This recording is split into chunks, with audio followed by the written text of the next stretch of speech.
My mid-year portfolio review. Looking at the city fabric, it is made up of many complex networks and conditions.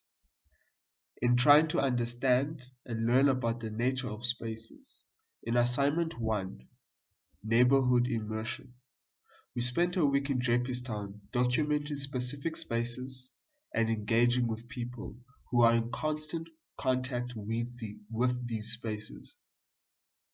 In the assignments that followed, we looked at the interfaces that possibly exist between the mixed demographics of people in Newtown.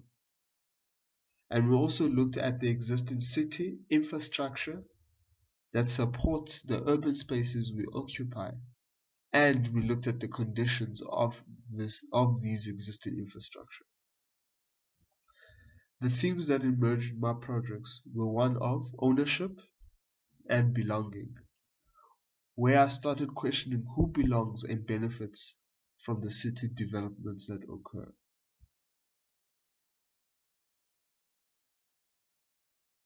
Context.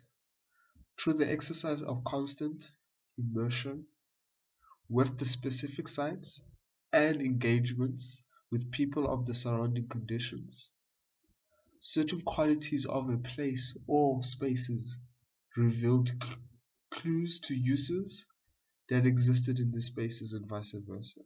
In Denver, once a plot of land left vacant, the tight spaces that exist at the entrance of the built, informal structures is well maintained in comparison to the large, littered, open communal spaces, which belong to no specific individual.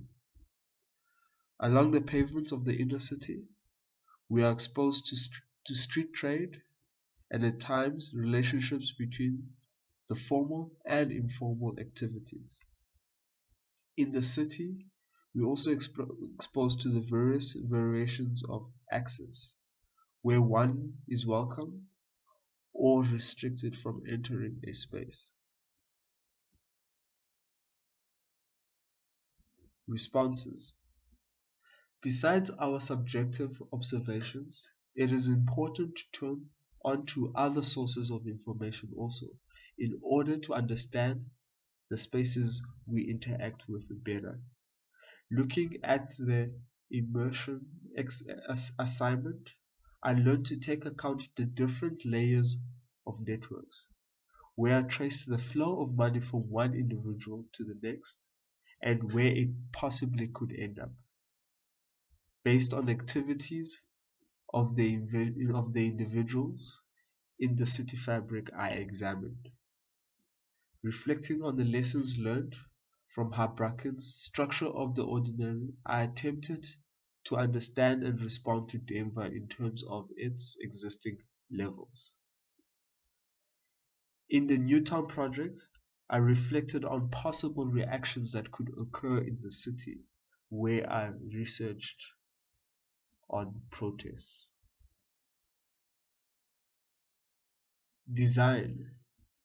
Influenced by my research in Newtown, I proposed a dialogue center, a platform for discussion of the possible future developments which could occur and whether they would accommodate existing city activities.